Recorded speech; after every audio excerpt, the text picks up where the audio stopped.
안녕하세요. 평택대학교에서 한국사회 이해를 가르치고 있는 조청현입니다. 오늘 이번 주 강의는 이 고려의 사회와 문화를 중심으로 한번 살펴보도록 하겠습니다. 아, 이 연등이에요. 모두들 자신이 바라는 바를 연등에 달고 이 초파일 때 행사를 하죠. 그래요. 꿈이 있다는 건 참 바람이 있다는 거 중요한 거였습니다. 그래서 한번 연등을 가지고 와봤어요. 자, 오늘의 강의를 한번 살펴보도록 하겠습니다. 이 고려시대 토지제도에 대한 이해를 살펴보도록 하겠고요. 그 다음으로 산업과 고려의 여러 분야의 산업과 대외 관계에 대한 이해를 해보려고 합니다. 다음으로 고려의 신분제도에 대한 이해를 해보고요. 이 고려시대 생활문화에 대한 이해도 마지막으로 약간 다루려고 합니다. 앞서 강의에서 약간 좀 미진한 부분이 있어서 그 고려의 멸망까지만 정치적인 얘기를 잠시 하겠습니다. 이 신진사대부와 신흥 무인 세력들이 고려 말에 등장하게 됩니다. 여기서 신흥 무인이라고 했죠. 기존의 무신정권 때와는 무신정변 때와는 다른 유형의 무인들이 등장했기 때문에 이 시기에 무인들을 신흥 무인 세력이라고 흔히들 얘기하는 거예요. 자, 먼저 신진사대부를 보도록 하죠.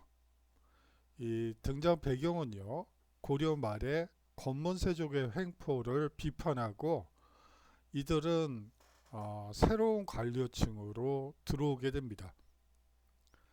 사실상 이들이 새로운 관료층으로 들어올 수 있었던 배경에는 이 공민왕의 개혁이 가장 컸습니다. 반원 개혁 정치에 힘입어 크게 성장했던 것이죠. 이들의 출신을 보면요, 신분상 지방 향리 자제들이 대부분입니다. 경제적으로는 중소 지주 출신들이죠. 이들은 대부분 과거를 통해 중앙 정치 무대에 진출하게 됩니다. 공민왕의 개혁에서 가장 핵심적인 내용 중에 하나는 이 권문세족의 횡포를 막는 것이었죠. 그러기 위해서는 새로운 관료층들이 필요했는데요. 그들이 바로 이 신진사대부라고 여러분들이 생각하시면 되고요. 이 신진사대부들을 뽑기 위해서 과거를 활용했다고 보시면 됩니다. 이 신진사대부들의 사상은 한마디로 말하면 성리학으로 요약될 수 있습니다. 이 고려 말에 사회 모순을 개혁하고자 노력하게 되죠. 이들의 대외관을 보면요, 원을 배척하고 대륙의 신흥 세력인 명에게는 상당히 우호적이었습니다. 새롭게 등장한 신흥 무인들은요, 14세기 후반 홍건적과 외구의 침략이 잦아지면서 이들을 토벌하는 과정에서 등장한 무인계층이라고 보시면 되겠어요. 이들을 토벌하는 과정에서 최영, 이성계 등 신흥 무인 세력이 성장하게 되는 것이죠. 정도전, 남원 등 일부 신진사대부들이 신흥 무인 세력인 이성계와 손잡고 역성혁명을 통해 조선을 건국하게 됩니다. 1392년의 일이고요. 이거는 선주교를 좀 해상도가 안 좋은데 한번 이 고려가 멸망하는 한 계기가 되는 정도전 온건 신진사대부였던 이 정몽주가 여기서 피살되게 되죠. 이방원에 의해서요. 그러면서 사실상 고려는 멸망했다고 볼 수도 있겠죠. 자, 다음으로 토지제도에 대해서 살펴보도록 하겠습니다. 전식과 체제라고 하죠. 여기서 전은 밭이죠. 밭전자고요. 이 시지, 지는 사실상 땔감이나 목초지나 뭐 이런 것들이에요. 다시 말하면 밭과 논밭과 그리고 연료를 얻을 수 있는 소위 말하는 산지 그리고 목초지 등을 말하는 겁니다. 그래서 줄여서 전식과라고 얘기하는 것이죠. 이 고려의 관료 체제가 정비되면서 이 관리들에게 토지를 지급하게 됩니다. 하지만 고려 중기에 이르면 문벌 귀족의 이 경제 기반 마련을 위해 전식과 체제가 정비되는 측면도 있습니다. 이 전식과를 부여받을 수 있는 대상은 관리나 직역 담당자가 됩니다. 여기서 말하는 직역에는 앞서 말씀드렸다시피 군인전을 받는 무인들도 포함이 됩니다. 고려시대의 그 과거제도에는 묵과가 없었다고 말씀을 드렸죠. 오히려 승과가 있죠. 그렇기 때문에 사실은 이 군인들 같은 경우에는 이 직역을 하는 대가로 군인전을 받고 그 군인전에서 얻은 그 경비로 생활을 하는 그런 체제라고 보시면 되겠습니다. 이 관리나 직역 담당자에게 전지와 시지를 나누어 주는 것을 전식과라고 얘기합니다. 여기서 핵심은 수조권만 행사한다는 점이죠. 다시 말하면 논이나 밭에서 생산된 것의 한 10분의 1 정도만 이제 본인들이 갖는 그런 것이라고 보시면 됩니다.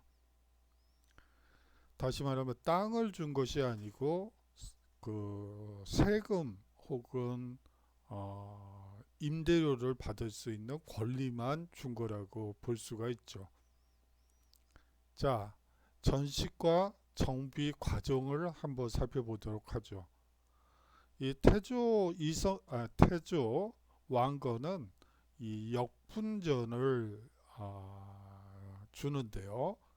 이 새 왕조 개창에 대한 농공행상의 성격이 강합니다.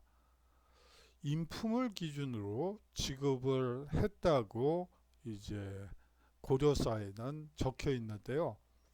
인품을 기준으로 하면 이제 저 같은 경우에는 많이 받을 수 아닌가요? 제가 또 옆으로 이상한 소리를 하고 있네요. 그건 아니죠. 여기서 인품이라는 것은 세왕조 개창에 어느 정도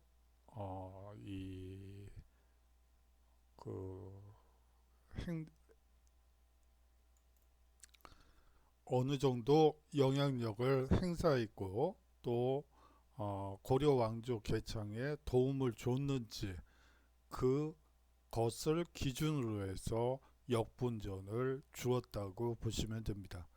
다시 말하면 농공행상이자 세왕조 개창에 어느 정도 도움과 영향력을 줬느냐가 기준이라는 것이죠. 이 경종임금 때는 시정전식과를 시정전식과로 바뀌게 됩니다. 이 시정전시과의 본질은 이 관등과 공복에 따라 차등 지급을 했다는 게 특징인데요. 여기에 한 가지가 더 추가됩니다. 바로 인품이라는 것이죠. 이거는 인품은 글자는 인품이지만 인정점수라고 보시면 됩니다. 다시 말하면 태조부터 경종까지는 사실상 세왕조 개창에 혹은 태조 임금에 어느 정도 충성심을 가지고 또 세왕조 개창에 도움을 줬는지가 이 전시과를 주는 기준이 됩니다.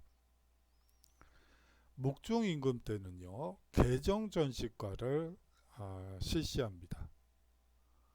전 현직 관리에게 관직에 따라 18등급으로 구분해서 지급을 했죠. 여기서 핵심은 전직 관리도 포함이 된다는 점이에요. 대부분 전직 관리들이 이렇게 연금을 수령하는 게 아니고 임금을 받는다는 것은, 녹봉을 받는다는 것은 사실 놀라운 일이죠. 이 점을 두고 이제 귀족 사회다, 이 고려 사회가 사실상의 귀족 사회다라고 얘기하는 맥락이 바로 이 전현직 관리에게 전시를 나누어 주었다라는 대목입니다. 문종 임금 때는요, 경정 전시과를 시행하게 됩니다. 이 경정 전시과는 현직 관리에게만 지급을 했죠. 이제 전직 관리에 대한 예우는 없어지게 됩니다. 사실상 이제 전시를 나누어 줄 만한 토지가 부족했기 때문이죠. 왕실에서 가지고 있는, 국가에서 가지고 있는 토지가 줄었기 때문에 현직 관리에게만 지급하기에도 빠듯해졌기 때문에 경정전시과를 시행하게 됩니다. 그러던 것이 이 전시과 제도는 사실상 무신정변으로 붕괴하게 됩니다. 그 이전에도 힘들었죠. 왜냐하면 문벌 귀족이 대토지 소유로 운영이 어려운 측면이 강해요. 문벌 귀족 역시 대토지를 소유하고 많은 땅을 가지고 있었기 때문에 이 국가에서 관리들에게 나누어질 토지가 부족한 상황이 벌어지게 됩니다. 그렇게 되면서 전시과 제도는 붕괴하게 되죠. 이 전시과 토지의 종류를 한번 보도록 하죠. 먼저 과전이 있습니다. 문무 관리에게 관직 복무 대가로 지급하는 토지죠. 전시죠.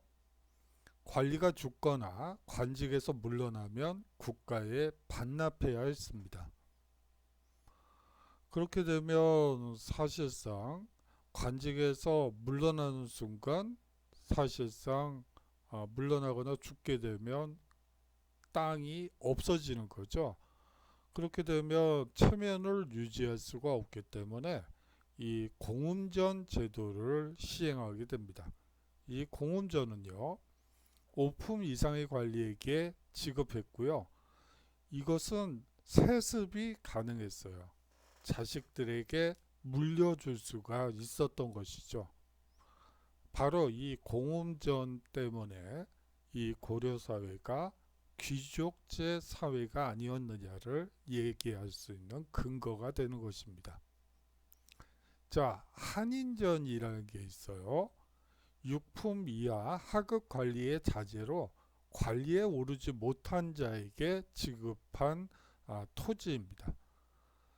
자, 6품 이하 하급 관리의 자제들이 중에서 관리로 이 과거 시험에 통과하지 못한 자에게 위로금조로 주는 토지라고 볼 수가 있습니다. 다시 말하면 과거 시험에 뭐 아무리 납방을 하더라도 먹고 살 수 있는 기반은 마련해 주었다고 볼 수가 있겠죠. 지금 입장에서는 이게 무슨 이런 경우가 다 있지? 라고 여러분들이 생각하실 수도 있을 것 같아요. 하지만 고려는 사실상 귀족 사회였기 때문에 이 유품 이하 하급 관리에게도 그, 그 자식이 관직에 오르지 못하는 경우엔 이 위로금적으로 한인전을 주기도 하죠.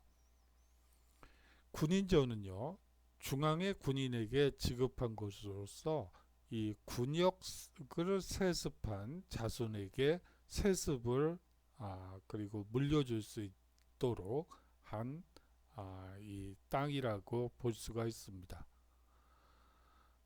거듭 말씀드리지만 고려 시대에 무가가 없었다는 점 여러분들이 눈여겨 보셔야 돼요. 대부분의 그 고려 시대 장군들은 대부분 문관들이에요. 뭐 예를 들어 묘청이의 난이 일어났을 때 그것을 진압하러 가는 김부식도 대부분 문관이었고요.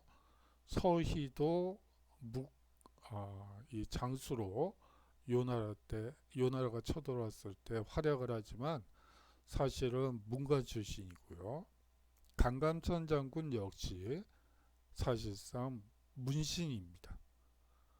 그런 특징이 있다는 것도 여러분들이 기억해 주시면 좋을 것 같고요. 이 구분전은 하급 관리와 군인 유가족에게 지급한 땅이라고 보시면 됩니다. 하급 관리, 현직 관리와 군인 중에 유가족에게 지급한 땅이죠. 자, 민전에 대해서 고려시대 민전에 대해서 한번 살펴보도록 하죠. 이 민전은요, 귀족이나 농민 소유 사유지를 의미합니다.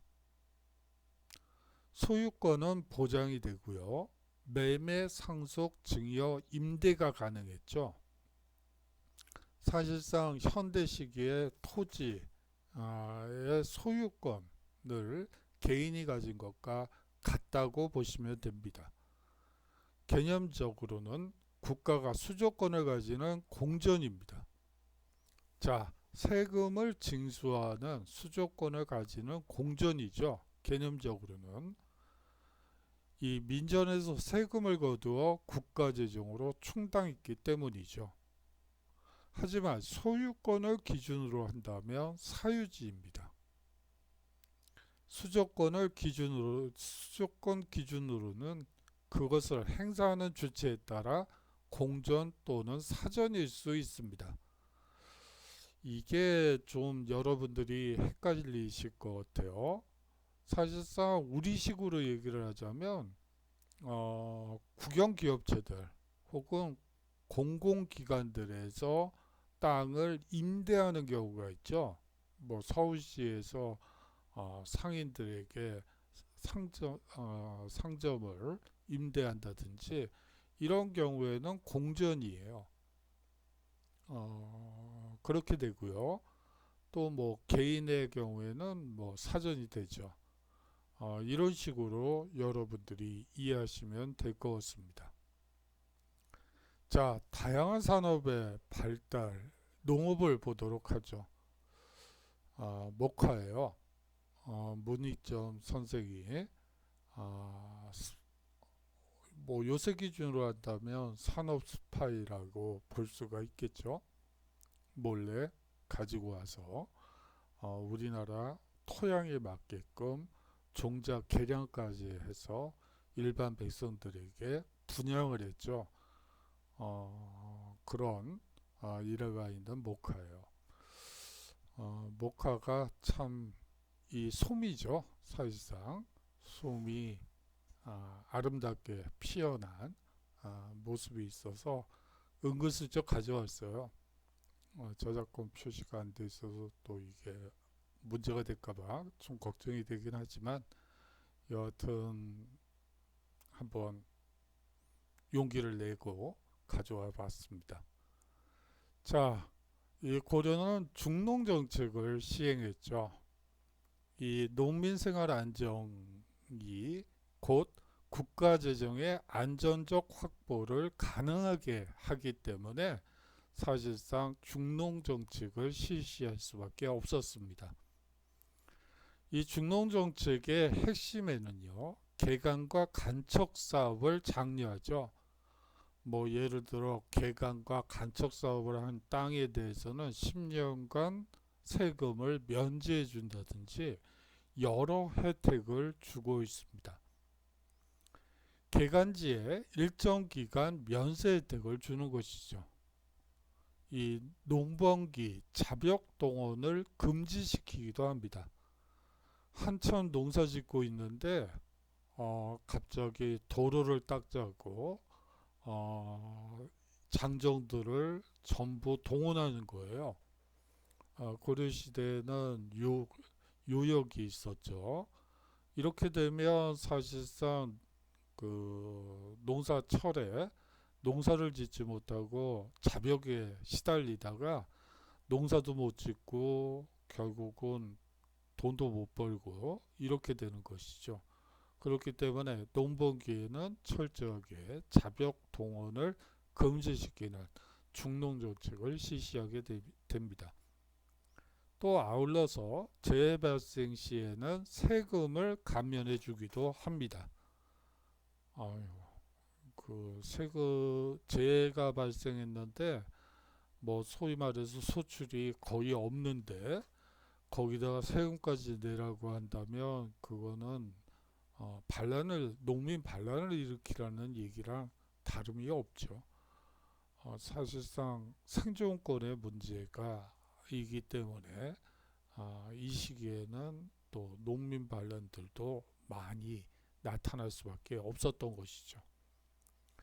자, 농업기술의 발달이 이 시기에 중농정책의 또 다른 특징 중에 하나예요. 저수지 축조가 확대되고요. 소를 이용한 깊이가리가 일반화됩니다. 물론 우경은 신라 시기부터 삼국시대부터 있었죠. 하지만 소를 이용한 깊이가리가 일반화되는 시기는 바로 고려사회부터라고 보시면 됩니다. 또한 12법 실시로 휴경지가 감소하게 됩니다. 자, 12법 다시 말하면 우리식으로 얘기를 하자면 비료가 되겠죠. 저번 시간에 제가 말씀을 드렸는지 기억은 안 나는데요. 이 사실상 휴경지가 없어지는 때가 있어요. 그거는 조선 중기부터라고 보시면 돼요. 어떤 비료를 사용하면서 사실상 휴경지가 완전히 사라지게 됩니다. 어떤 비료일까요? 예, 바로 인분입니다. 사람의 똥과 오줌을 가지고 짚에다 넣어서 발효를 시킨 다음에 그것을 이제 비료로 사용을 하면 휴경지가 없어지죠. 이 당시에 12법이라는 것은 이제 소위 말하는 가축의 분묘를 이용해서 비료로 만드는 그런 작업이었고요. 그렇기 때문에 아직은 휴경지가 있었고 휴경지가 있어야지만 땅심이 복원이 됐던 것이죠. 자, 다음으로는요. 밭농사에서 1년 3작의 돌려짓기가 보급되기 시작합니다. 자, 봄에는 밀을, 그 다음에는 쌀을, 그 다음에는 보리를 이런 식의 1년 3작의 돌려짓기가 보급되기 시작하고요. 이 고려 말에는 남부지방 일부에 모내기법이 보급됩니다. 자, 이 모내기법의 보급은 상당히 중요해요. 이것은 조선시대에 한번 구체적으로 이 모내기법이 보급됨으로써 어떤 현상이 벌어지는지 자세히 살펴보도록 하죠. 목화 재배가 이 고려 시기부터 나타나기 시작합니다. 공민화 때 문의점이 목화씨를 들여와 무명, 면포를 생산하고 의생활의 혁신을 가지고 오게 되죠. 자, 면포 그리고 무명이 이제 옷을 입게 돼요. 그전에는 무슨 옷을 입었을까요? 그래요. 배옷이나 뭐 그런 것들을 입게 되죠. 배옷은 여름에는 시원할지 모르지만 겨울에는 참 뭐 바람이 숭숭 들어온다고 보시면 될 것 같아요.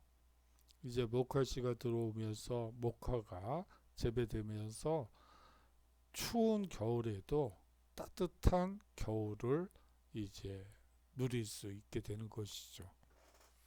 그 점이 이 문희점 선생이 우리에게 준 어떻게 보면 의생활의 혁신이라고 볼 수가 있습니다.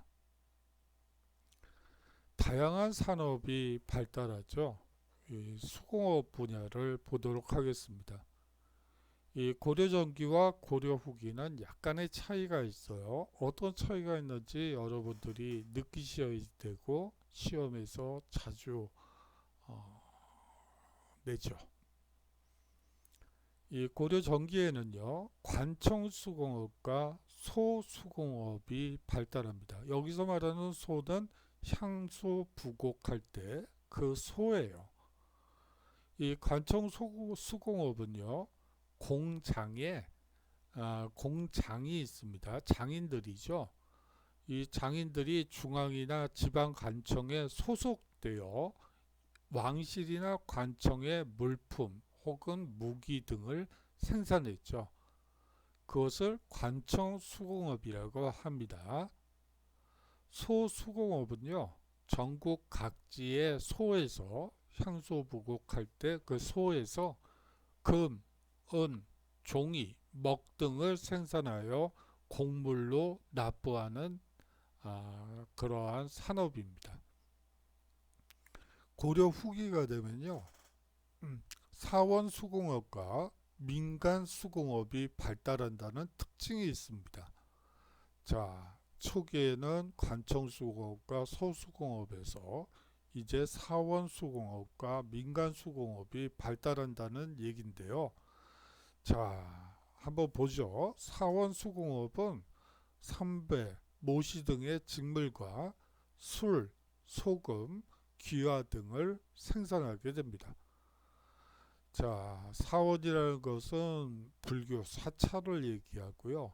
거기에서 이제 삼배, 모시 등의 직물과 술, 소금, 기화 등을 생산해서 팔기도 하고 또 국가에 곡물로 바치기도 합니다. 민간 수공업은요, 농민의 가내 수공업 위주로 발달하게 됩니다. 대부분은 삼배, 모시, 명주 등의 직물을 직조하는 직조업 위주로 민간 수공업이 발달하게 되죠. 자, 주변 국가와의 교류를 한번 보도록 하죠. 신안 앞바다에서 발굴된 송의 자기들이에요. 도자기들입니다. 자, 송과의 교류를 살펴보도록 하죠. 이 고려가 송과 교류를 한 근본적인 이유 중에 하나는 이 바로 선진 문물을 수용하고 하고자 송과 적극 교류를 추진하게 됩니다.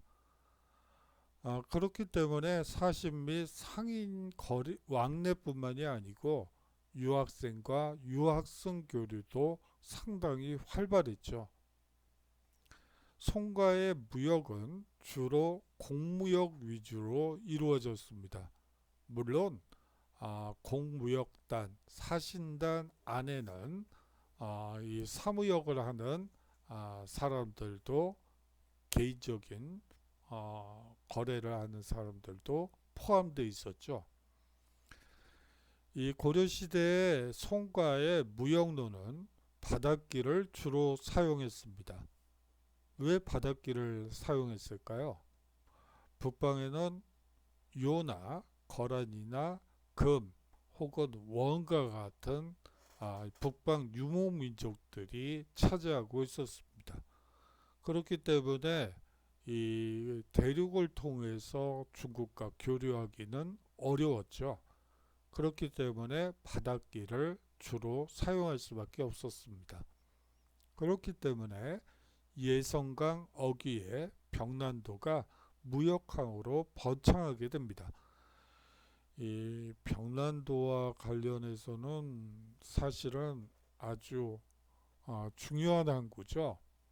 이 어떻게 보면 실크로드 비단길의 가장 극동에 있는 가장 중요한 무역항이고요. 그렇기 때문에 아라비아 상인들도 많이 이 병난도를 이용을 했고, 심지어는 낙타도 많이 고려에 등장하기도 합니다. 자, 다음으로 거란과 여진과의 교류를 살펴보도록 하죠.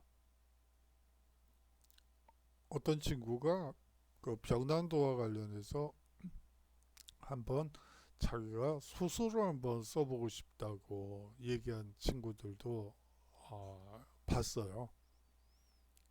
그리고 또 어떤 학생들은 이 병난도를 소재로 한 무엇인가를 만들고 싶어 하는 분들이 많더라고요. 그 정도로 상상력을 자극하는 그러한 장소라고 볼 수도 있을 것 같아요. 자, 거란과 여진과의 교류를 한번 살펴보도록 하겠습니다. 이 거란과 여진과의 교류는요, 북방을 안정시키기 위해 실시했습니다. 이 얘기는 무슨 얘기냐면, 거란과 여진은 이제 먹을 것이 없어졌을 때 사실상 고려로 남하에서 혹은 송으로 가서 노략질을 해가지고 부족한 것을 채웠죠. 그렇기 때문에 사실상 거란과 여진의 이 남침을 막기 위해서는 사실상 그들에게 일정한 정도 양보를 해서 쌀이 필요하다 그러면 쌀을 보내준다든지, 농기구가 필요하다 그러면 농기구를, 이 낚시에 필요한 도구들이 필요하다 그러면 그러한 도구들을 보내주기도 하고 하는 식으로 해서 그들이 남침을, 먹고 사는 문제를 해결하기 위해서 남침을 하는 것을 미연에 방지하려는 차원도 아주 강해요. 이 거란은요, 주로 공무역을 실시하게 됩니다. 이 공무역을 하게 되는 이유 중에 하나는 거란이 적극적으로 사실상 고려와의 이 고려의 여러 문물들을 필요로 했기 때문이죠. 여진은요, 사신이 와서 고려에 공물을 바치는 형식으로 사실상 이 교류를 했습니다. 교역 물품은요, 거란과 여진은 은, 말, 모피 등을 가져와 곡식 농기구와 교환하는 형태를 취하고 있었죠. 요것도 좀 가지고 온 거예요. 이게 또 저작권에 문제가 될까봐 좀 조심스럽긴 한데, 제가 말로 하는 것보다는 여러분들께 이렇게 보여주는 것이 더 나을 것 같아서 한번 가져와 봤습니다. 자, 원과의 교류를 한번 보도록 하죠. 원 간섭기에는 고려는 원을 통해 세계 시장과 연결되었습니다. 자, 앞서 이 원나라는요, 사실상 남송을 멸하고 나서 바닷개를 개척을 하게 돼요. 남송이 가지고 있던 항해술을 이용해서 적극적인 대외 교류에 나서게 되는데, 이 항해술이 상당히 발달해서 인도까지 그 원의 상단이 가기도 하죠. 사실 원과 고려는 아마 상단도 같이 움직였을 확률도 높아 보여요. 그래요. 뭐 흑사병이라고 여러분들 아시나요? 유럽에서 흑사병 때문에 아주 곤욕을 치른 적이 있습니다. 그런데 이제 학자들이 연구한 결과에 의하면 이게 사실상 동아시아 쥐들이 서양 쪽으로 오면서 몽골 쪽과 같이 함께 오면서 이 유럽의 쥐를 오염시킨 것으로 얘기를 합니다. 뭐 쥐에 국적이 있을 리는 만무하고요. 아마도 고려지도 일부 거기에 포함이 되지 않았을까 하는 생각도 들기도 하네요. 그런데 쥐에 국적이 있나요? 그것도 좀 이상한 말인 것 같아요. 동양의 쥐가 뭐 처음에는 인도쥐라고 그랬다가 이게 뭐 원해쥐로 바뀌더라고요. 근데 원과 고려는 교류가 아주 강하기 때문에 쥐들 간의 교류도 상당히 많았을 걸로 짐작이 되는데, 그렇게 따지면 뭐 이게 상당히 어려운 일이 아닌가. 또 하나 재밌는 것은 유럽에서 시작된 전염병은 없다는 거예요. 그게 가능하려면 사회적 거리두기 1000m, 10,000m, 뭐 이 정도 되면 다시 말하면 인구 밀도 1명, 뭐 1제곱킬로미터당 1명, 뭐 이러면 뭐 전염병이 돌래야 돌 수가 없겠죠. 뭐 사람이 다 죽으면 뭐 전염병도 없겠죠. 아니, 제가 지금 무슨 얘기를 하고 있죠? 여하튼 제가 좀 옆으로 갔네요. 또 그 코로나도 또 중국에서 시작됐고 참 그래요. 여하튼 이 간섭기에 고려는 원을 통해 세계 시장과 연결되게 됩니다. 이 공무역은요, 고려에서 예물을 보내고 원이 답례하는 형식으로 이루어지게 됩니다. 사무역은요, 사실상 이 원과의 교류에 있어서 공무역보다 훨씬 더 큰 규모로 이루어지게 되죠. 그런데 이제 문제는 은 유출로 인한 고려 경제가 인해서 고려 경제가 큰 타격을 받게 된다는 점입니다. 특히나 이 동서 교류가 활발했죠. 생목인이 고려에 기여하여 이 상인으로 활동하는 경우도 있습니다. 고려 가요 중에 쌍화점이라는 작품이 있습니다. 고려 가요는 쉽게 얘기하면 요새 그냥 가요예요. 그냥 백성들이 이 많이 부르는 노래들을 이제 채록한 것이죠. 거기에 보면 뭐 쌍화점뿐만이 아니고 다양한 노래들이 가사들이 그 음까지 있었으면 참 좋을 뻔했는데 이제 글자로만 작곡만 남아있지, 작사만 남아있죠. 제가 말이 왔다 갔다 하네요. 작사만 남아있습니다. 거기에 보면 쌍화점 같은 경우에 이 고려의 기와에서 만두를 호떡이죠. 호떡을 파는 그러한 그 작품이 있어요. 자, 다음으로 고려의 신분제도를 살펴보도록 하겠습니다. 먼저 귀족부터 살펴보도록 하죠. 먼저 그에 앞서서 고려 신분을 어떻게 볼 것이냐, 그것은 제가 봤을 때 지배층과 피지배층으로 나누어 보면 어떨까 하는 생각이 듭니다.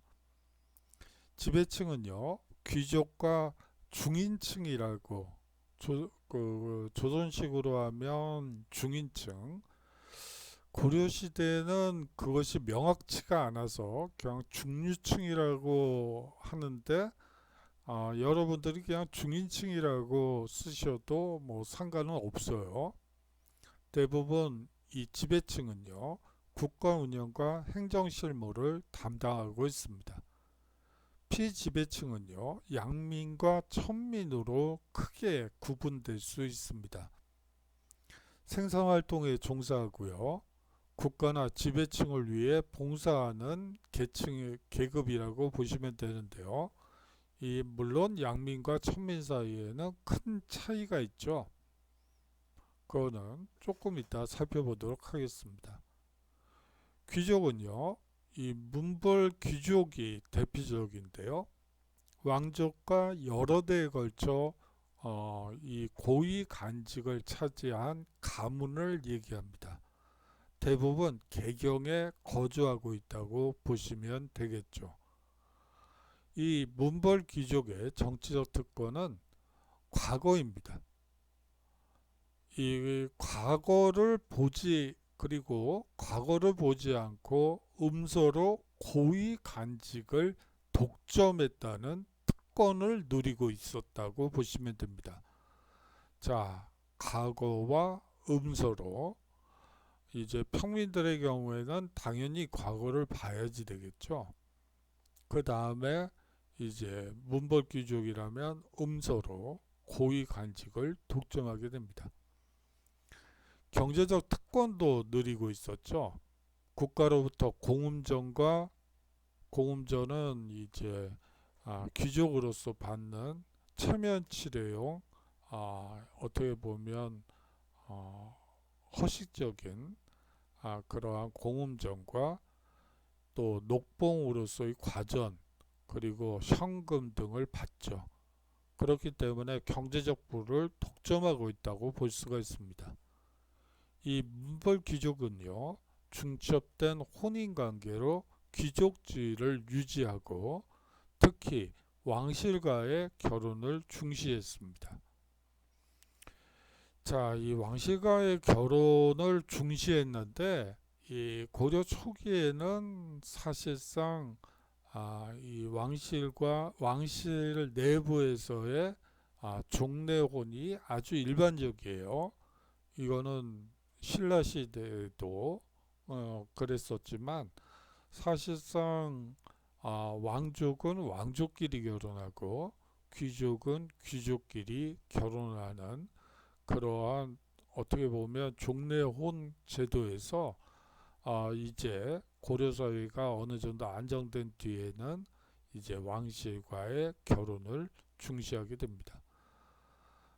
대부분 뭐 사촌 이내에서 이 왕실 같은 경우에는 대부분 사촌 이내에서 결혼을 하죠. 왕씨 내에서 그렇게 하면서 사실상 이 신분의 고귀한 것을 이어가는 그러한 결혼 제도를 보이고 있습니다.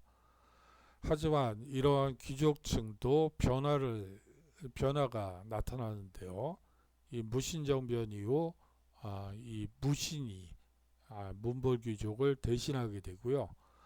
이 원간섭기 이후에는 이 무신들과 문벌 귀족이 함께 묶여서 또 여기에다가 원에 이 소위 말하는 부역하는 그러한 세력까지 뭉쳐가지고 소위 말하는 권문세족이 형성되게 됩니다. 자, 고려의 신분제도 다음으로 중인을 살펴보도록 하죠. 주로 지배기구의 말단 행정 업무를 담당하고 있었습니다. 이 중인계층의 구성을 보면요, 이 잡류가 있습니다. 이것은 중앙관청 실무를 담당하는, 우리식으로 얘기하자면 한 7급에서 9급 공무원 정도 되는 사람들이라고 보시면 될 것 같아요. 그 다음으로 남반이 있습니다. 이 남반은요, 궁중의 실무를 담당하는 하급 관리라고 보시면 되고요. 이 군반도 있는데요. 이 군반은 지금식으로 얘기를 하자면 하급 장교라고, 어떻게 보면 하급 장교라는 말도 좀 그렇고요. 하사관급이라고 보시면 될 것 같습니다. 향리는요, 사실상 지방 행정 실무를 담당하는 사람들이라고 볼 수가 있는데, 이 고려시대에는 속형과 군현이 있다고 말씀을 드렸죠. 그런데 이제 속현의 향리들은 사실상 목사와 똑같은 역할을 하기 때문에 향리급 중에서도 상당히 고위직이라고 볼 수가 있어요. 그렇기 때문에 약간 좀 이 향리를 볼 때는 좀 예민하게 보실 필요가 있습니다. 자, 중인들의 특징을 한번 살펴보죠. 이 귀족과 달리 고위관직 진출이 불가능했습니다. 아울러서 직역의 대가로, 하는 일에 대한 대가로 이 토지를 지급받게 되죠. 그리고 이 사실상 그 직역을 후손이 그대로 맡게 되는 경우에는 그 자손에게 신분이 세습되고 토지도 세습되게 됩니다. 이 향리는요, 호장과 부호장 등 여러 단계의 직위로 구분되어 있었고요. 이 호족 출신인 상층 향리는 이 지방의 실질적 지배층으로서 과거를 통해 중앙관리로 진출하는 경우도 많았습니다. 사실상 뒤에 한번 그 부분은 정리하도록 하죠. 자, 고려 신분제도 양민을 한번 보도록 하죠. 이 농민입니다. 가장 많은 사람들이 자신의 민전이나 남의 토지를 경작해서 소위 말하는 소작농이라고 하죠. 이 생계를 유지합니다. 이 농민들은 국가에 세금을 납부하기도 하고 법적으로나마 과거 응시 자격을 가지고 있었습니다. 주경야독이라는 말이 있죠.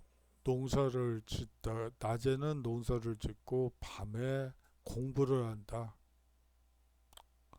뭐 말은 쉬운데요. 뭐 그렇게 녹록치가 않죠. 아유, 농사 일이라는 게 얼마나 힘든데, 뭐 그거 죽으라고 한 다음에 과거 공부를 한다고요? 거의 안 된다고 보시면 될 것 같아요. 뭐 하지만 법적으로는 과거응시 자격이 있었다는 점은 중요한 걸로 보입니다. 다음으로 양민 중에 향부곡소의 주민도 있습니다. 이 향부곡소의 주민은 신분상 양민이죠. 세금을 내고 군역의 대상자이기 때문이에요. 하지만 백정 농민에 비해 차별을 받게 됩니다. 여기서 이제 백정이라는 말이 나오는데, 이 백정은 이 조선시대에는 사실상 이 지금식으로 얘기를 하자면 그 푸죽간 사람들이라고 볼 수가 있겠죠. 이 푸죽간에서 동물의 피와 동물의 살점을 파는 사람을 얘기를 합니다. 하지만 이 고려시대의 백정은 사실상 농민이죠. 농민을 백정이라고 불렀습니다. 그런데 이 농민에 비해서 이 향소 부곡의 주민들은요, 더 많은 세금을 납부했고요. 이 국자감 입학과 과거 응시가 불가능하다는 또 문제가 있었어요. 약간 좀 차이가 있죠. 아울러서 거주 이전의 자유도 없었습니다. 향부곡에 에서 사는 거주민들은 대부분 이 농업에 종사하고요. 소의 주민은 이 수공업에 종사하는 경우가 많습니다. 자, 다음으로 천민을 살펴보도록 하죠. 자, 노비의 특징을 한번 살펴보도록 하죠. 이 재산으로 간주되어서 매매, 상속, 증여가 가능한 것이 노비들입니다. 부모 중 한 명이 노비면 그 자녀도 반드시 노비입니다. 소유권은 어머니 소유주에게 귀속되죠. 자식이 태어난 경우 어머니 소유주에게 귀속되는 특징을 가지고 있습니다. 자, 이 노비의 특징은 여러분들이 뭐 지금 노비라는 개념은 없죠. 뭐 80년대까지도 머슴이라는 개념은 좀 있었던 것 같아요. 뭐 90년대도 이젠 아닌 것 같고 80년대까지만 해도 이 머슴 개념은 좀 있었던 것 같은데 노비는 없죠. 자, 노비의 종류를 한번 보도록 하죠. 크게 셋으로 나누어 볼 수 있어요. 여기 보이시는 바와 마찬가지로 공노비와 사노비, 마지막으로 외고노비가 있습니다. 공노비는요, 국가기관이 소유한 노비로서 입역과 외고노비로 구분되었습니다. 자, 외고노비는 뒤에서 나오니까요. 그리고 입역이라는 것은 간청에서 먹고 살고 자비를 하는 노비라고 보시면 되겠습니다. 사노비는요, 개인이나 사원 소유가 대부분이었습니다. 대부분 솔거노비와 외거노비로 구분되죠. 솔거노비는 개인이나 사원에 기거하면서 이제 자비를 하는 것이고요. 외거노비는 가정을 이루고 재산을 소유할 수 있었으며 사실상 백정농민과 비슷한 처지라고 보실 수 있습니다. 이 노비는 가정을 이루지 못하고 또 재산을 소유할 수 없었죠. 하지만 외거노비, 다시 말하면 이 개인의 집에 노비로서 사는 것이 아니고 바깥에서 살면서 또 자기의 직업을 또 가지고 있고 이제 노비라는 점 때문에 주인에게 자유를 얻은 대가로 일정 정도를 이제 떼어주는 그러한 체제라고 여러분들이 생각하시면 됩니다. 이 신분 상승이 가능한 사회가 바로 고려 사회죠. 이 신라 골품제에 비해 상당히 개방적인 특징을 가지고 있습니다. 지방의 향리가 과거에 급제하여 중앙에 관리가 되는 것도 가능했죠. 신라 시기에는 통일 신라 시기에는 꿈도 꾸지 못할 일입니다. 아울러서 군인이 전쟁에서 공을 세워 무관으로 출세할 수도 있었습니다. 많은 전쟁이 있었죠. 요하에, 금가에, 원가에 엄청난 전쟁 속에서 공을 세운 사람들에 대해서는 무관으로 출세할 수도 있었습니다. 아울러서 외거노비가 돈을 모아 주인에게 바치고 양민으로 해방되는 경우도 많습니다. 이 향소부국의 경우에도요, 고려 후기 하층민의 신분 해방 운동이 펼쳐지면서 아울러서 대몽항전에서의 전공으로 인해서 이 향소부국이 일반 군현으로 승격되는 경우도 많았습니다. 다시 말하면 이 완전히 고착된 사회적 유동성이 경직된 사회가 아니고 신분 상승이 가능한 사회로 변화되었다는 것이 이 고려 사회 신분 제도의 특징 중에 하나입니다. 이 백성들의 생활 안정을 위한 여러 정책도 실시됩니다. 먼저 의창을 한번 예로 들어 볼 수 있는데요. 흉년의 빈민구제 제도라고 보시면 됩니다. 봄에 양식이나 종자 등을 빌려주고요. 가을에 갚으면 되는 제도죠. 상평청이라는 물가 조절 기관도 있었습니다.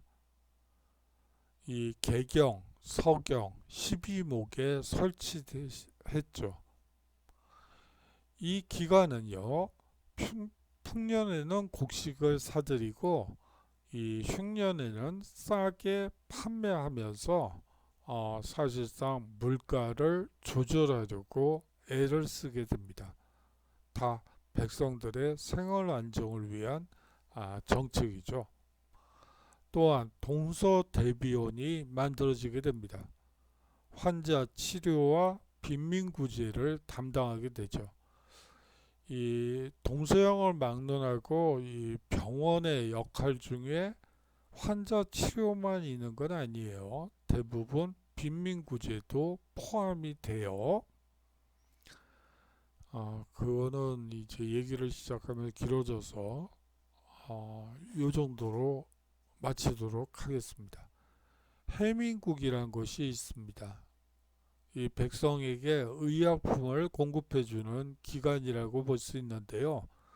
당시 의약품은 풀이나 약재라고 하죠.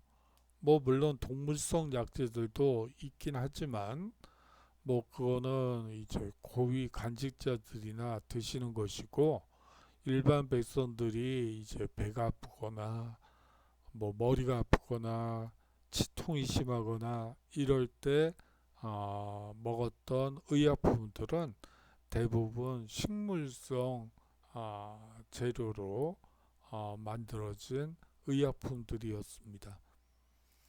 그것이 결국은 요새 뭐라 그러죠?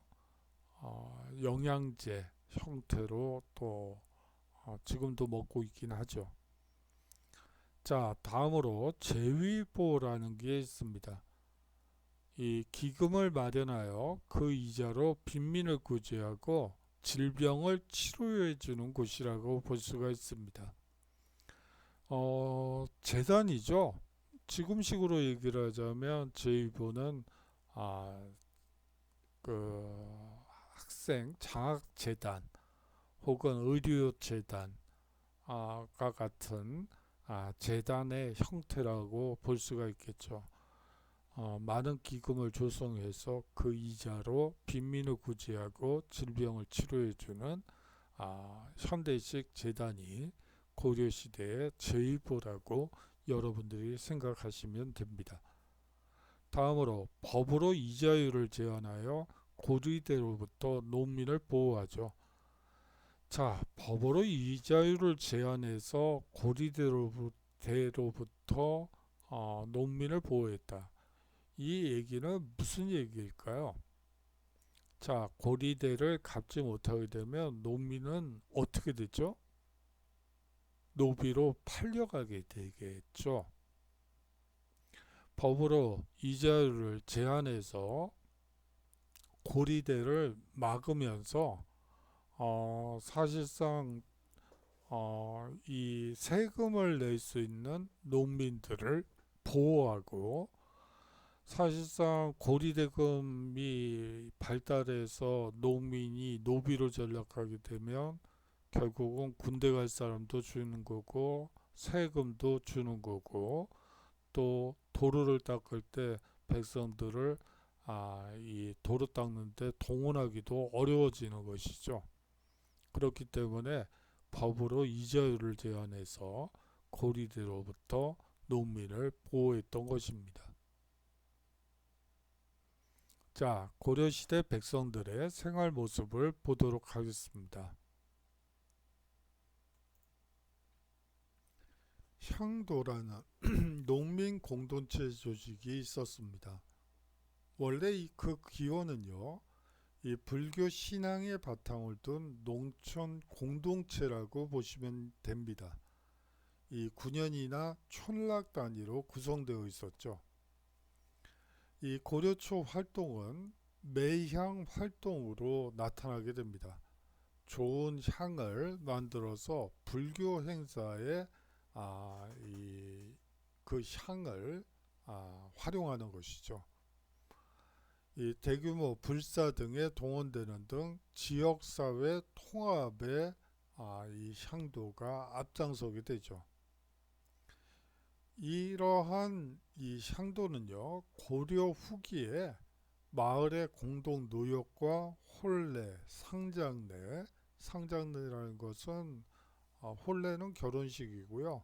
상장례는 사람이 죽었을 때 장례 행사라고 보시면 되고요. 그리고 마을 제사 등을 담당하는 농민 조직으로 변화하게 됩니다. 가족 제도를 보시면요, 부부와 자녀로 이루어진 소가족이 중심이 됩니다. 혼인 형태는 일부 일처제죠. 이 왕족은 더더욱이나 근친으로 했다는 것이 상당히 중요합니다. 왕족은 신성하죠. 그렇기 때문에 다른 피와 섞이는 것을 두려워했다고 볼 수가 있습니다. 재산 상속은요, 아들과 딸에게 균등 상속을 하는 문화가 있습니다. 이 우리나라의 전통적인 상속기 제도가 무엇인가 라고 얘기를 하면, 사실상 아들과 딸에게 균등 상속을 하는 것이 사실상 우리나라의 전통적인 상속 문화죠.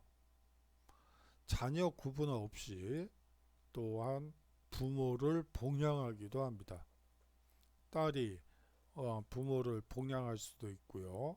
사위와 함께. 또한 아들이 또 부모를 봉양할 수도 있고요.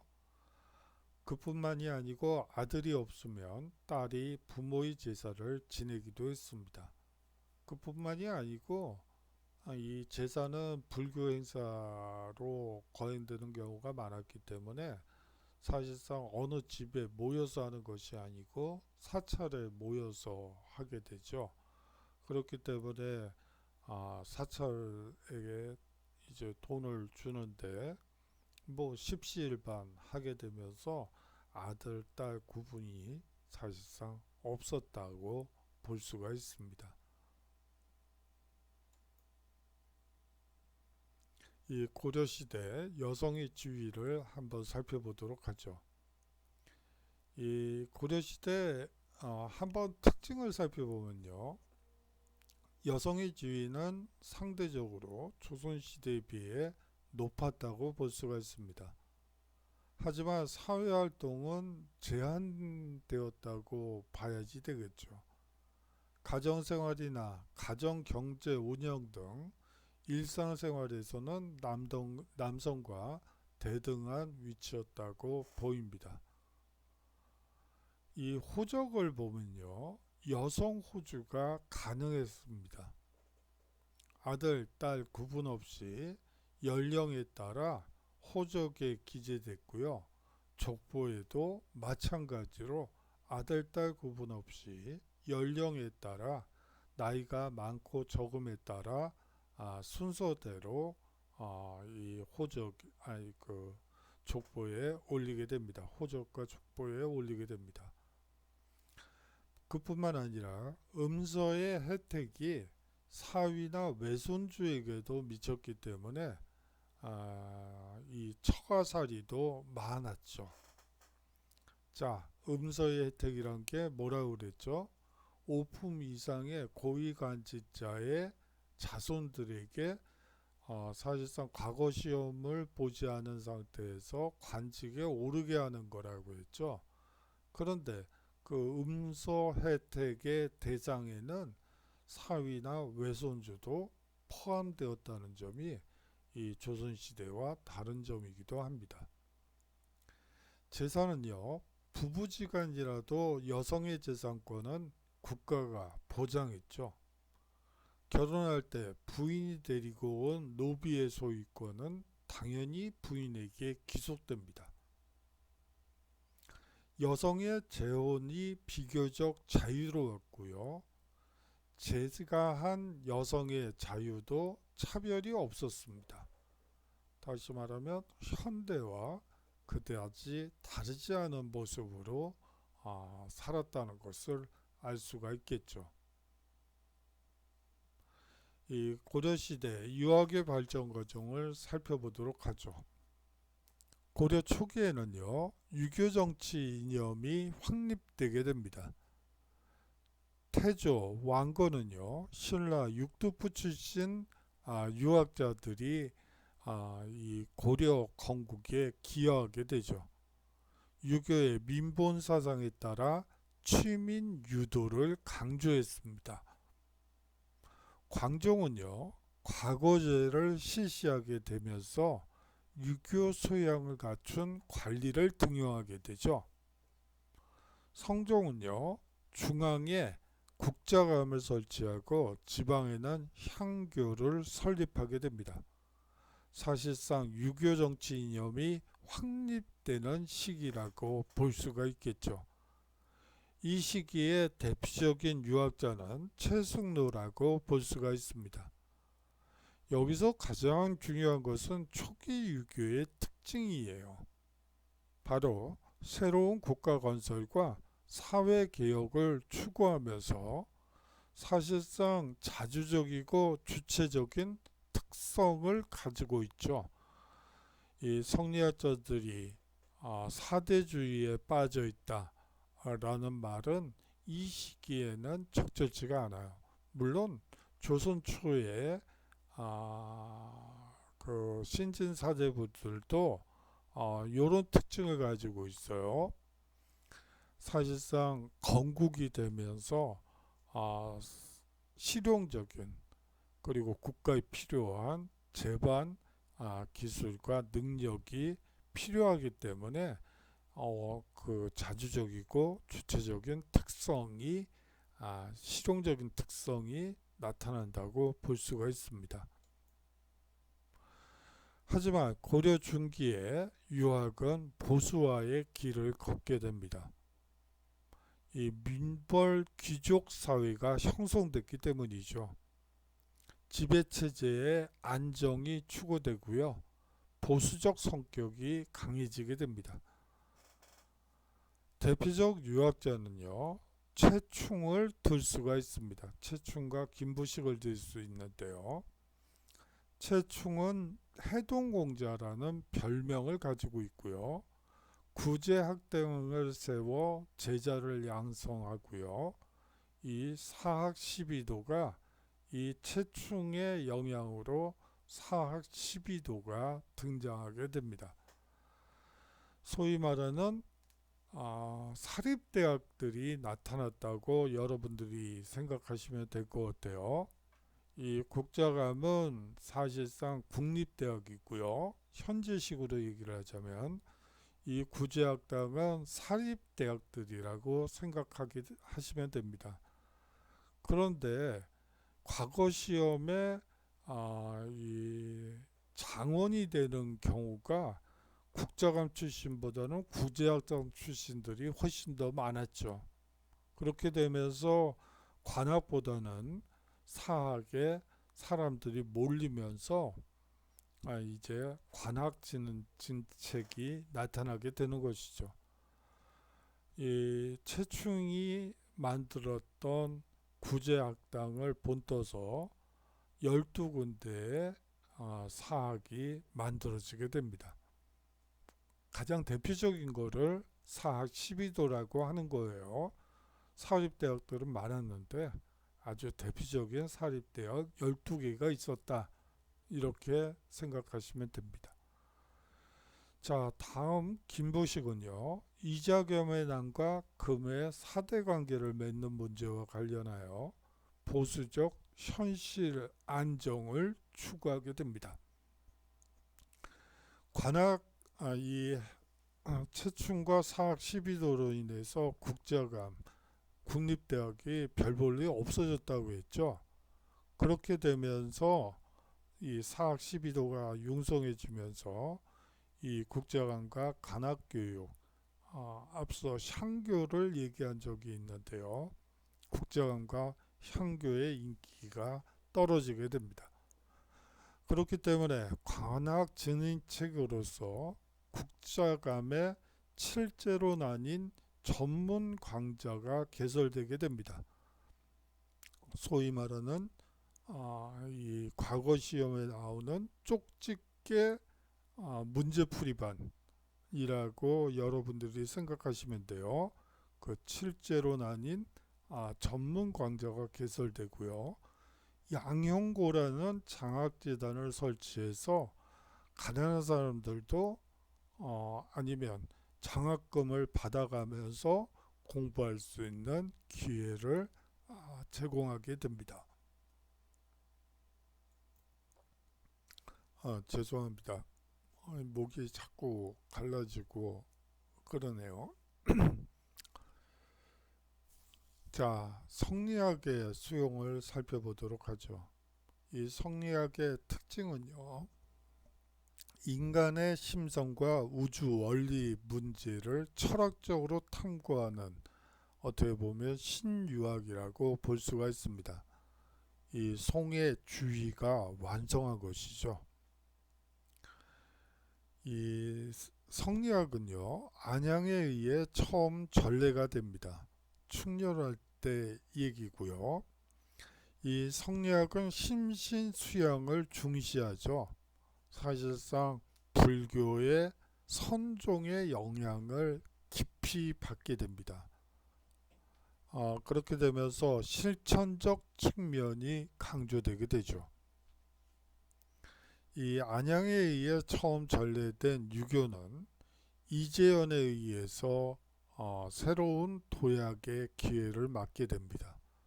이재현은요, 원의 학자와 폭넓게 교류를 하면서 성리학에 대한 이해를 심화시키고 있죠.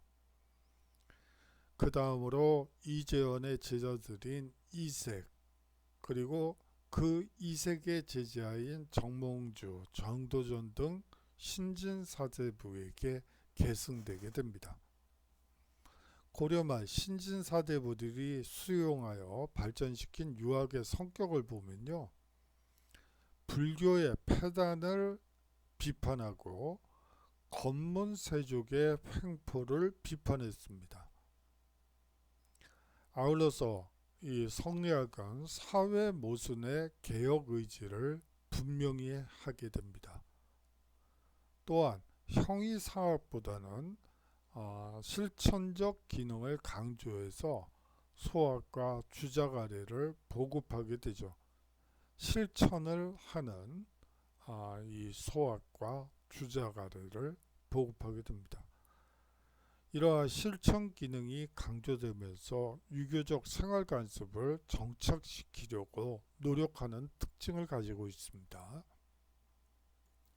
자, 한번 역사서의 변천을 살펴보도록 하죠. 이 왕조실록이 있고요. 그리고 7대실록이 있었다고 합니다. 하지만 지금은 전하지 않고 있죠. 아마도 요나 금과의 전쟁에서 소실된 것으로 보입니다. 김부식은 삼국사기를 편찬하죠. 현존하는 가장 오래된 역사서고요. 이 유교적 합리주의 사관에 따라 기전체 형식으로 서술하게 됩니다. 이 무신정권 시기에는요, 자주의식을 바탕으로 전통 문화를 바르게 이해하려는 경향이 대두하면서 여기 한 가지 해동 고승전, 자 이전에는 중국의 고승들을 아래 일대기를 다룬 책들이 많았다면 이제 우리나라의 고승들을 담은 해동 고승전을 편찬합니다. 이규보도 동명왕편을 통해서 고구려의 역사를 재조명하게 되죠. 이런 역시 삼국유사 그리고 이승유는 제왕운기들 등을 저술해서 단군의 역사를 단군조선의 이 역사를 기록하게 됩니다. 이 고려 말이 되면 이제 성리학이 들어오면서 성리학적 유교사관이 대두하게 되고 그것을 대표적으로 잘 보여주는 것이 바로 이재현의 사략이라고 볼 수가 있습니다. 자, 고려는 불교의 나라라고 볼 수 있죠. 이 불교의 역할을 먼저 보도록 하죠. 불교는요, 왕실 귀족에서부터 일반 백성까지 모든 사회 계층이 믿는 국가 종교고 국교죠. 국가의 안녕과 개인의 행복을 기원하는 역할과 국가와 사회 통합 기능을 동시에 가지고 있었습니다. 고려 초에는요, 국가의 지원을 받으며 발전하였고요. 이 교종과 선종의 대립이 지속되게 됩니다. 자, 교종이라는 것은 왕실에서 쉽게 얘기를 하면 이 교종은 왕실 불교이기도 하고요. 그리고 경전 위주로 연구하는 그 불교 집단이라고 보시면 돼요. 경전이 중요하죠. 무슨 경 하는 그 경전을 읽고 거기에 토시를 붙이고 쉽게 설명하는 것을 이 바로 교종이고요. 이 선종은 침묵 그 말없이 수양을 하면서 세상의 도를 깨우치는 것을 선종이라고 합니다. 사실상 큰 차이가 있죠. 태조는요, 불교를 중시했습니다. 후녀 10조에서 영간회와 그리고 팔관회 등의 불교 행사를 중시했죠. 광종은요, 과거제를 처음 시행하면서 승과도 실시하게 됩니다.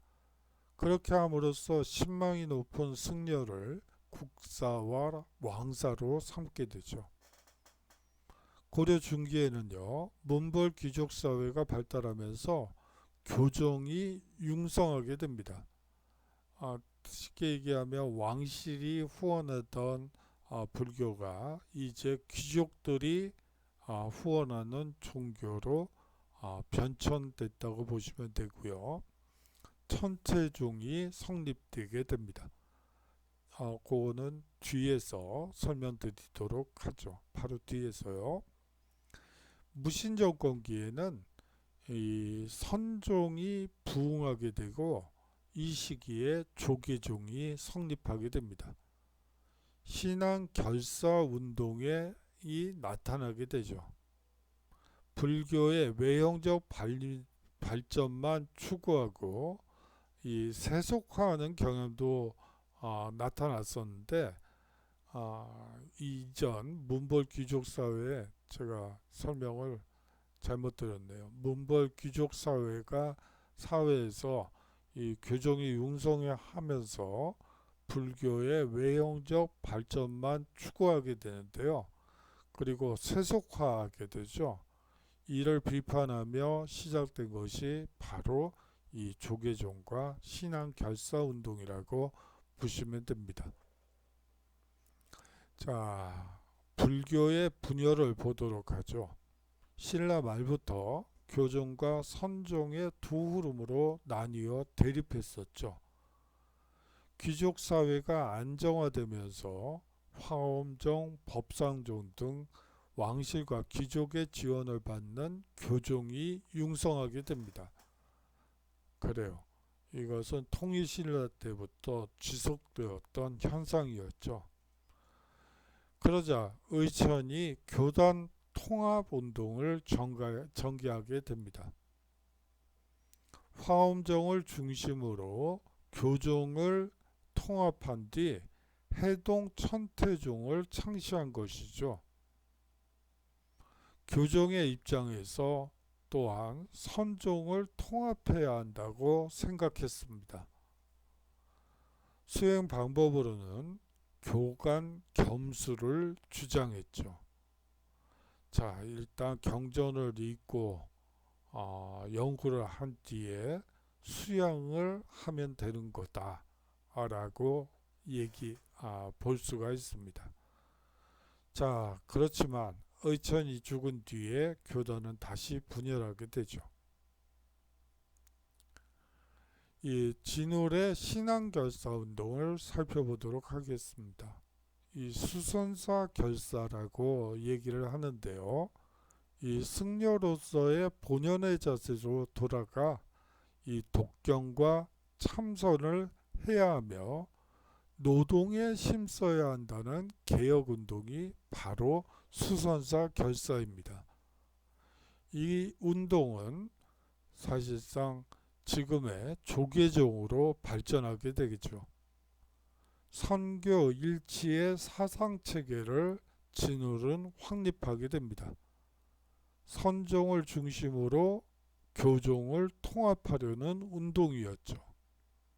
진울은 선과 교학을 함께 수행해야 한다는 정해쌍수와 자신이 곧 부처라는 사실을 깨달은 이후에도 꾸준한 수행을 해야 한다는 도노 점수를 주장하게 됩니다. 그래요. 누구나 부처가 될 수 있다고 얘기를 하죠. 불교에서는요. 해심의 유불일치설도 고려시대 중후기에 중요한 불교의 특징이기도 합니다. 이 해심은 심성도야를 강조하죠. 그리고 이러한 심성도야는 성리학 수용의 사상적 토대를 마련해 줍니다. 또한 요새의 신앙결사 운동도 나타나게 되죠. 이 백년사 결사 조직이 나타나게 됩니다. 이 백년사 결사는 수선사 결사와 함께 고려 후기 불교를 이끌어가게 되죠. 그렇지만 원간섭기 이후 권문세족과 불교가 야합을 하면서 다시 폐단이 드러나게 됩니다. 토지와 노비를 늘리고 불교 사찰에서 고리대업을 하기도 하죠. 자, 도교와 풍수지리서까지 살펴보도록 하죠. 도교는요, 이 도가사상과 민간사상, 신선술, 음양 오해설 등이 아주 융합된 것이 사실상 도교라고 보시면 됩니다. 하지만 도교의 가장 본질적인 요소는 불로장생, 늙지도 않고 죽지도 않는, 그래요? 그런 방법이 있을까요? 그래서 중국의 황제들이 많은 이 연금술로 만든 이상한 것들을 많이 먹었죠. 그래서 오히려 자신의 명줄보다도 짧게 살게 되죠. 대부분 뭐 은이나 수은이나 뭐 이런 것들로 만든 것이 불로장생 환약들이기 때문에 대부분 명을 단축시키는 효과를 냈어요. 불로장생은 뭐 남녀노소를 막론하고 뭐 어린애들은 아니죠. 그렇지만 20대 중반부터는 불로장생을 꿈꾸게 되죠. 아울러서 현세 이익을 추구하는 것이 이 도교의 특징입니다. 이 도교의 역할은 나라와 왕실의 번영을 기원하는 국가 종교의 역할을 했다고 볼 수가 있습니다. 재앙을 물리치고 복을 기원하는 신앙이고요. 일반 백성에게 유행했죠. 자, 이 도교 행사로는요, 초제가 성행했습니다. 국가와 왕실의 안녕을 위해 하늘에 제사를 지내고요. 이 도교 사원이 이 예종 시기에 건립되기도 합니다. 자, 풍수지리서를 마지막으로 살펴보도록 하죠.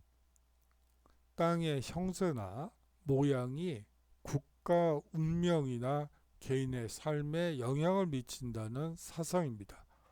지금도 풍수지리설은 묘자리를 구한다거나 혹은 이사를 갈 때 이 풍수지리설을 따져서 묘자리와 뭐 이사 가는 곳을 정하죠. 뭐 이사 갈 때 풍수지리설은 요새는 안 보는 것 같긴 한데 여하튼 그 묘지를 쓸 때만큼은 아주 철저히 따지면서 지금도 쓰고 있죠. 자, 도천 사상과 결합하면서 고려 시대에 유행했던 것이 바로 풍수지리설이라고 볼 수가 있습니다. 이 풍수지리설이 유행했던 시기는 신라 말과 고려죠. 고려 중기 이후 이렇게 크게 세 가지로 나누어 볼 수 있는데요. 신라 말에는 송악길지설이라고 해서 개성의 중요성을 개성의 도읍을 정하는 자가 후삼국을 통일할 것이다. 뭐 이런 식의 도참 사상이 유행하면서 유행한 적이 있었어요. 사실상 신라 말에 있었던 이 송악길지설은 고려의 후삼국 통일에 뒷받침을 했다고 볼 수가 있죠. 고려 초에는요, 서경길지설이 또 유행하게 됩니다. 이 서경길지설은요, 이 태조 이래로 강조되었던 북진 정책을 뒷받침하기 위해서 나타났던 이 도참이고요. 이 묘청의 서경천도 운동에 영향을 미치기도 하죠. 고려 중기 이후에는 남경길지설이 등장하기도 합니다. 사실상 북진 정책이 쇠퇴하면서 한양을 남경으로 승격해서 이 남경은 지금의 서울이죠.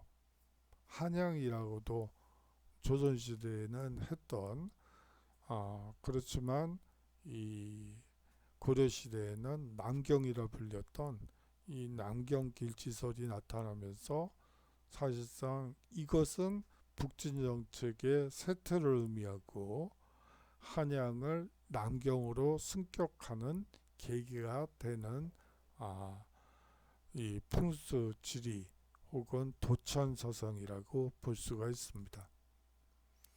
자, 오늘의 핵심을 한번 보도록 하죠. 이 토지제도의 변천 과정을 이해하고 토지제도를 통해 고려사회가 귀족사회인지 아님 관료제 사회인지 설명할 수 있었으면 좋겠습니다. 또한 고려인들은 대외 개방적인 성격을 주변 국가와의 교류를 통해 설명할 수 있었으면 좋겠어요. 자, 오늘은 뭐 주차 과제가 없죠. 10강이기 때문에 뭐 저번 주 9강에서 말씀드렸던 것을 좀 제출해 주셨으면 좋겠고요.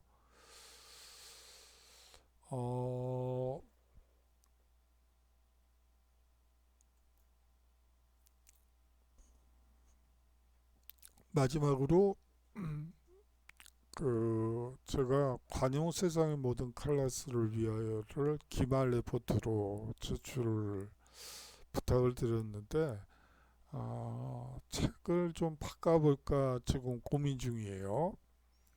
약간 좀 서양 얘기고 한국사에서 뭐 관용을 얘기할 필요가 있을까?